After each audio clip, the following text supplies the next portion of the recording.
Bismillah ar-Rahman ar-Rahim. Alhamdulillah wa salatu salam wa rasulullah. We continue reading from Imam Al-Ghazali's Jawah al-Qur'an wa the Jews of the Qur'an and spares. This session, inshallah, is the last session about Surah Al-Kahf.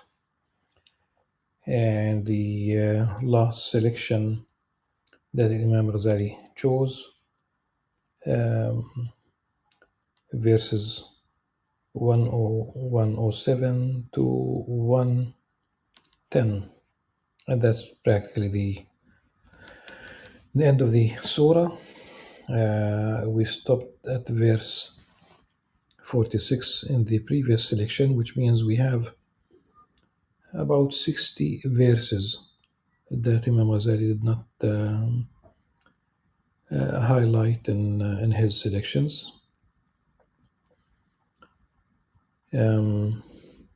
What do we have in these 60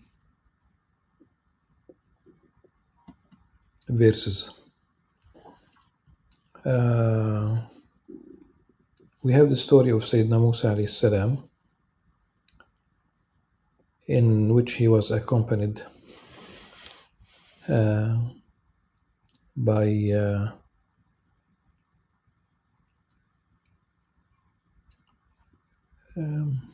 Yosha bin Nun, Joshua, and Sayyidina Musa salam, in this particular story, he was seeking someone that Allah subhanahu wa ta'ala has bestowed special knowledge, direct knowledge. He was not a messenger, he was not, but Allah subhanahu wa ta'ala gave him knowledge that is not typically open for other people. Out of the three stories, I will just choose one associated with the story of Sayyidina Musa salam, three events. I'll choose the story of the ship. First of all, Sayyidina Musa salam, when he found this man with special knowledge, it's Al-Khidr alayhi salam.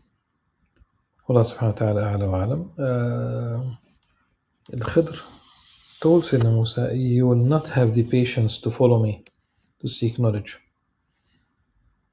Sayyidina Musa salam assured him that he will have the patience. Okay.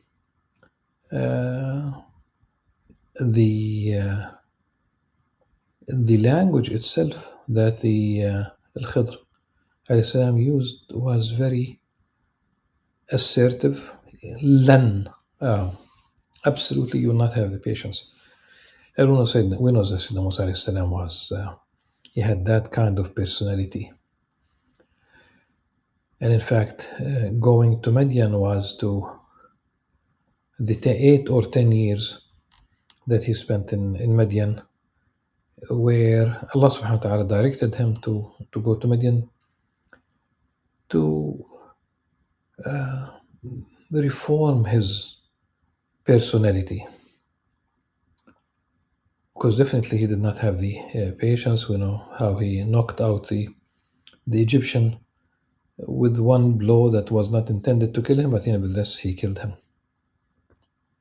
We know that when he returned from the meeting with his Lord, and he found that his community worshipped the golden calf, he hastened to pull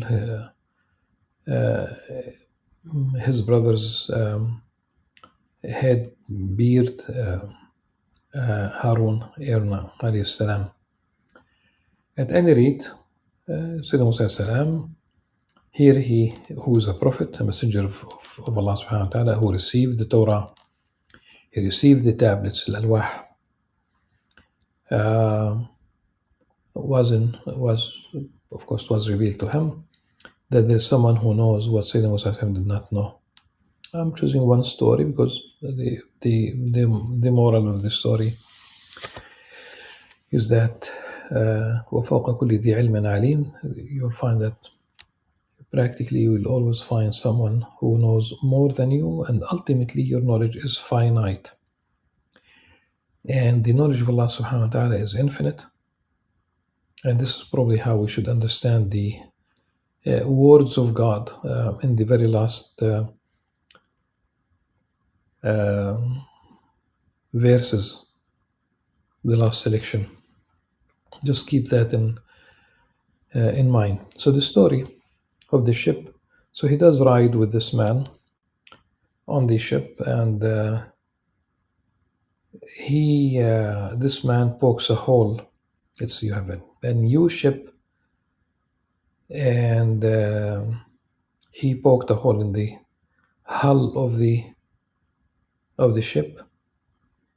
And Sayyidina Musa told him, "You want to cause this ship to drown and the people on it?"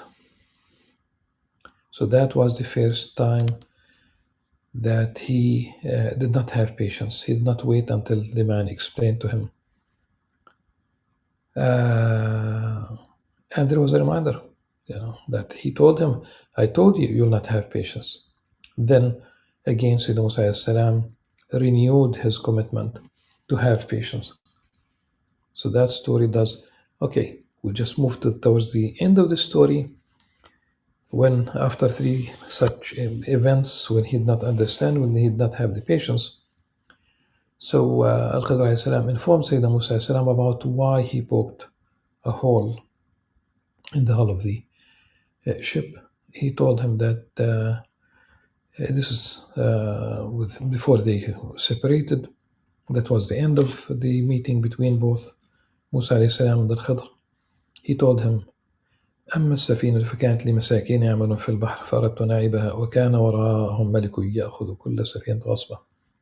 As for the ship, it belonged to some poor people working at sea, so I intended to damage it, for there was a tyrant, there was a king, unjust king, ahead of them, so who seizes every ship, meaning every good ship, by force. He would confiscate these good ships. So by poking a hole by causing some damage to the ship, this way the king would not like it. And this way the ship would be kept in the hands of the poor people. Two different rationales. Sayyidina Musa perceived this originally as an attempt to drown the ship and the people on it, while in reality, based on this knowledge from Allah subhanahu wa ta'ala, Al-Khidr damaged the ship so to save it.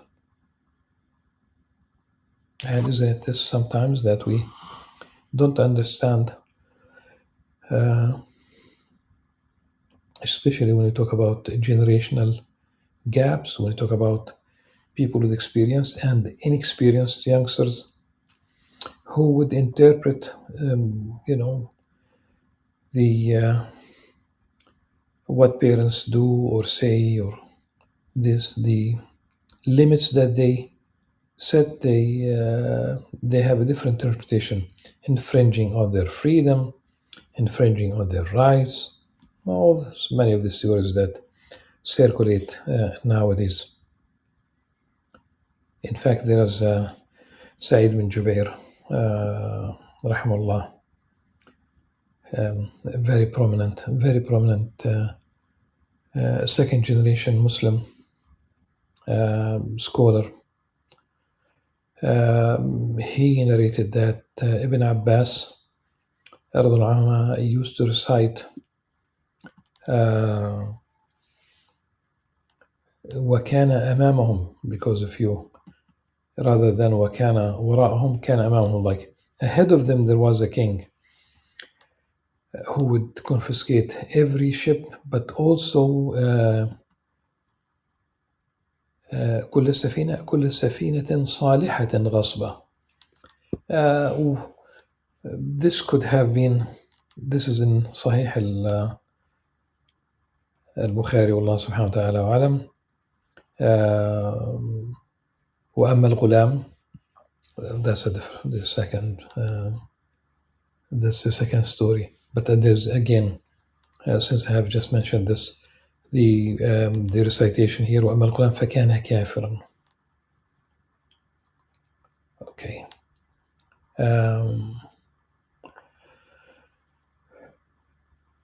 If it's not a recitation, then definitely could be used as an interpretation,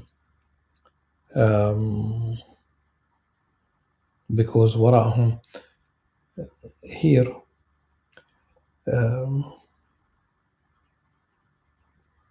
the king was determined to confiscate good ships. That's the whole story. Before we leave the story of Sayyidina Musa alayhi salam, the story of Yosha bin Nun in the Old Testament, in the Torah, as is extremely problematic. And when we talk about the story of Jericho, there was total annihilation of Jericho.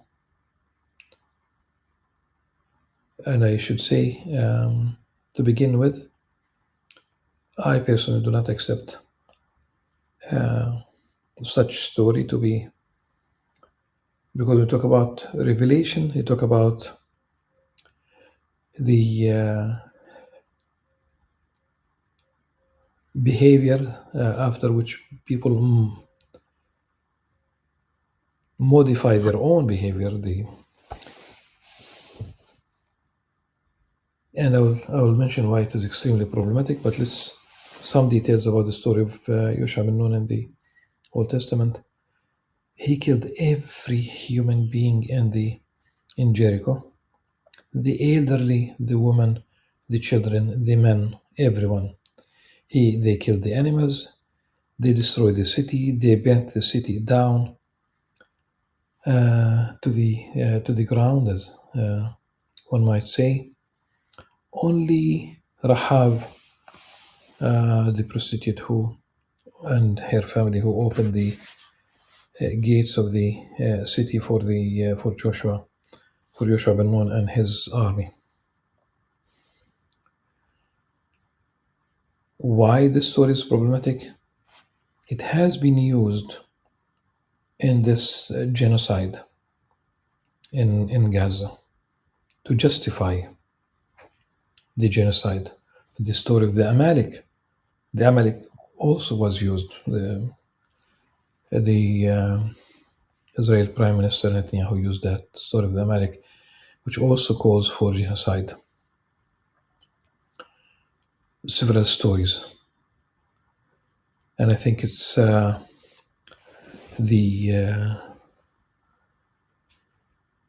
is morally imperative. It's the role of the rabbis and Jewish intellectuals, and also Christian theologians, and should deconstruct these stories.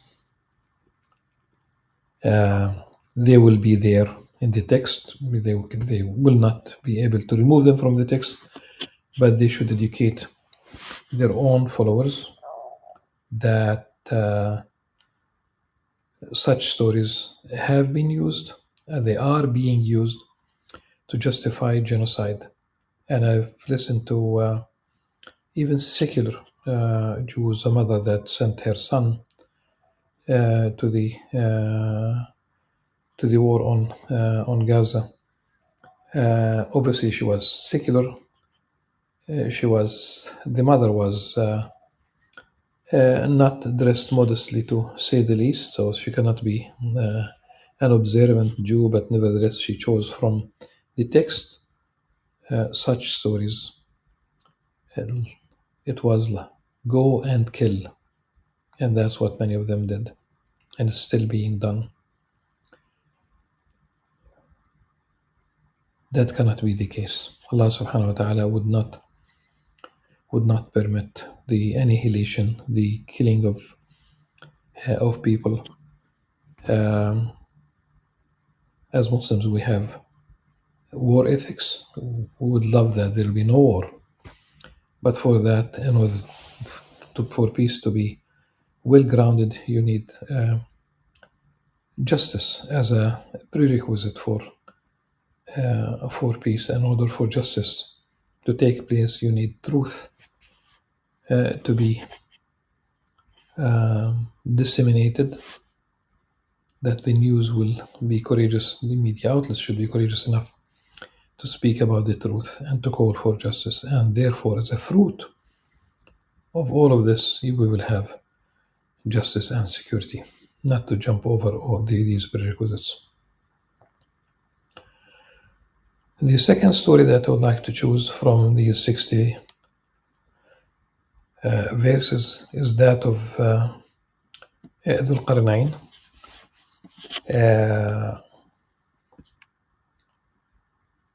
An amazing story. And remember that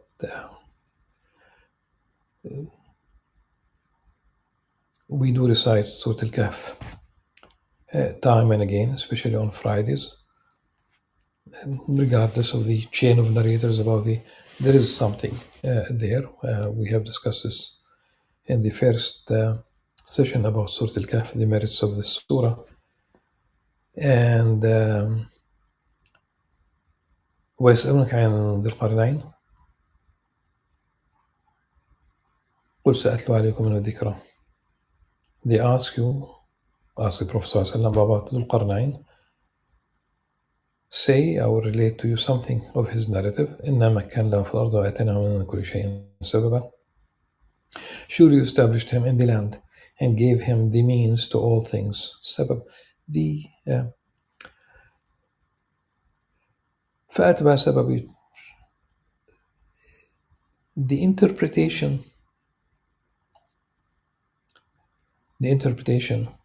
does not, the translation does not highlight the cause-effect part of the story, because من كل شيء سببا فأتبع سببا, and he will repeat that ثم أتبع سببا, ثم أتبع سببا, 3 times his action, cause and effect, as if if you read the surah every week, you will be reminded, take action.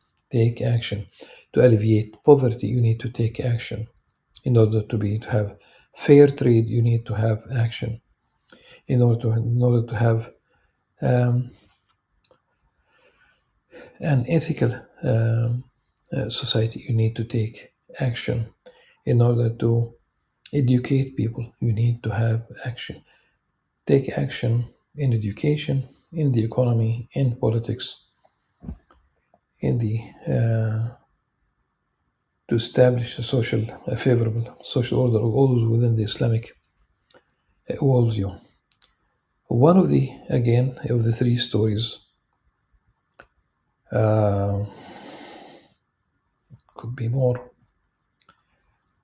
but I wanted to highlight this particular one. He reached a group of people, when he passed, almost like a pass between 2 mountains. He found in front of them a people who could hardly understand his language. I think it's not, of course in Arabic it's not his language. لا يكادون يفقهوا قولا. Obviously it's about their level of understanding, education. It was not really a highly educated society. It's it's the other way around, to the contrary. لا يكادون يفقهون قولا. This is not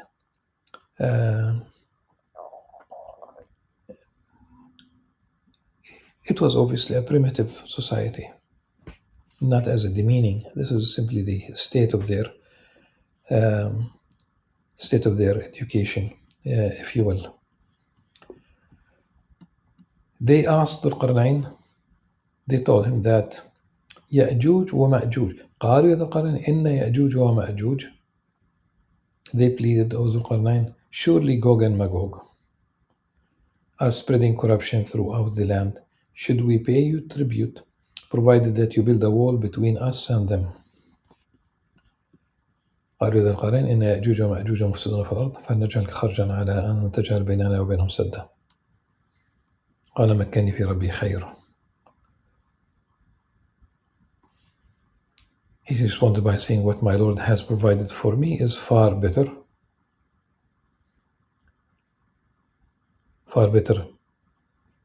than what you are offering, or could be even beyond the knowledge that he has, the manpower that he has. The first thing that I would like to highlight in this story is that despite the fact that they were primitive, not knowing much, because this is why they asked him to establish that barrier, that wall between them and Gog and Magog.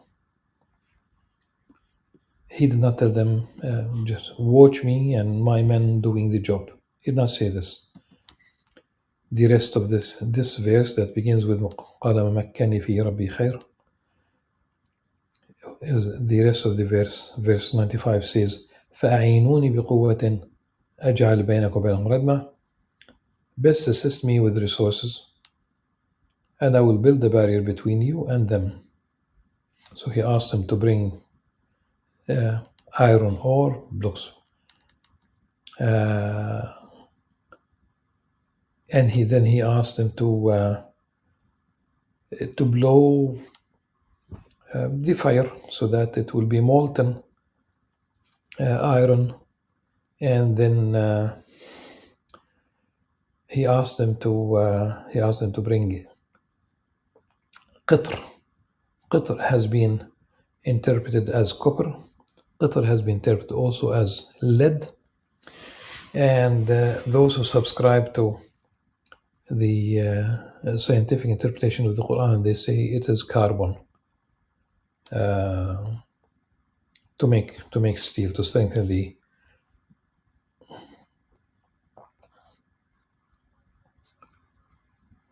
Now, so he basically established this bargain between both this group of people and Gog and Magog. We know that from the prophetic traditions that there is an opening. Some modern scholars said that the opening of the collapse of the barrier ultimately did take place in the past. So it's not that they live. There are many interpretations. I'm not going to go over these interpretations that cannot be, in any respect, they cannot be true. But remember that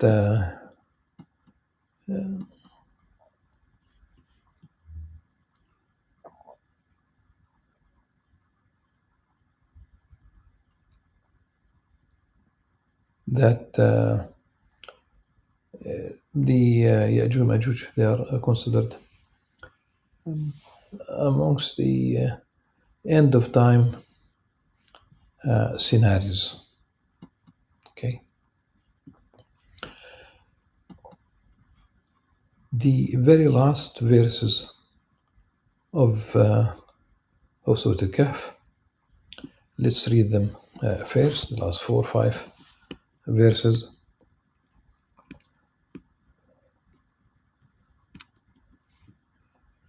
إن الذين آمنوا, verse 107, الذين آمنوا وعملوا الصالحات كانت لهم جنات الفردوس نزلا. Indeed, those who believe and do good will have the gardens of paradise as an accommodation, as a reward, where they will be forever, never desiring anything else.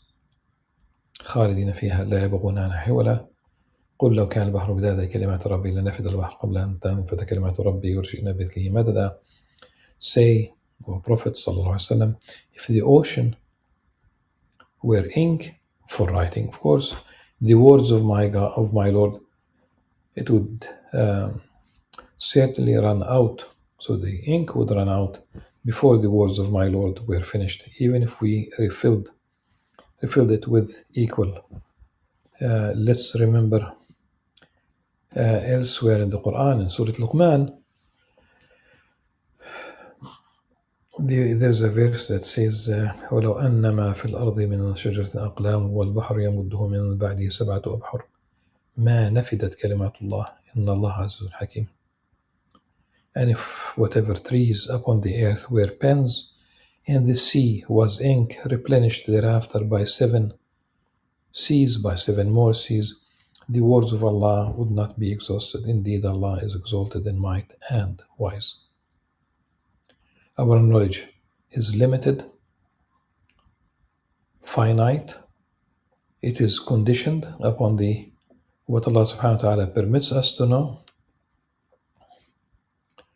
وَلَا يُحِيطُونَ بِشَيْءٍ مِّنْ عِلْمِهِ إِلَّا بِمَا شَاءَ. Humanity, cumulative knowledge of humanity from Adam alayhi salam until the very last person on the Day of Judgment. Our cumulative knowledge is partial, conditioned by what Allah subhanahu wa ta'ala enabled. We are invited to ponder upon the universe. We are invited to understand the universe. But ultimately there is a limit to what we can know. And Allah subhanahu wa ta'ala created the universe through His command, kun.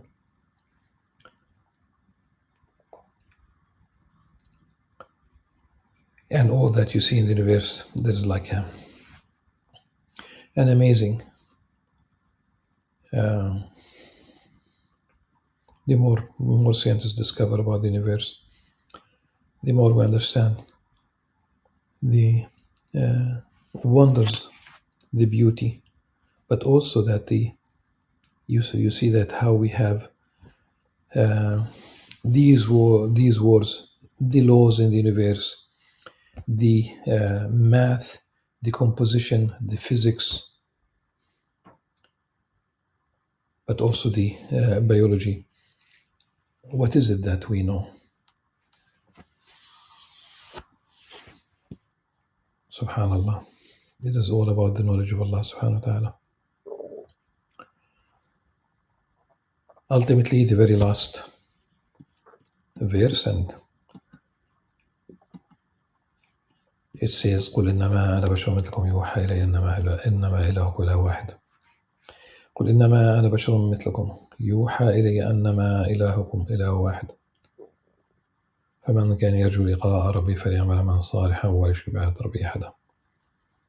Say, O Prophet, I am only a man like you, but it has been revealed to me that your Lord, your God, is one God. It's Allah subhanahu wa ta'ala. So whoever hopes for the meeting with the Lord, let them do good deeds and associate none in the worship of their Lord. وَلَا يُشْرِكْ بِعِبَادَةِ رَبِّهِ أَحَدًا. Belief, good deed, without associating, without worshipping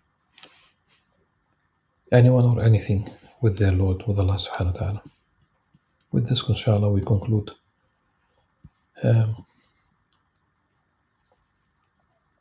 this session, and we conclude Surah Al-Kahf. In the next reading, inshallah, we'll start with Surah Maryam alayhi salam. Until then, subhanakallah wa bihamdik, ashhadu an la ilaha illa anta, astaghfiruka wa atubu ilaik. Assalamu alaikum wa rahmatullahi wa barakatuh.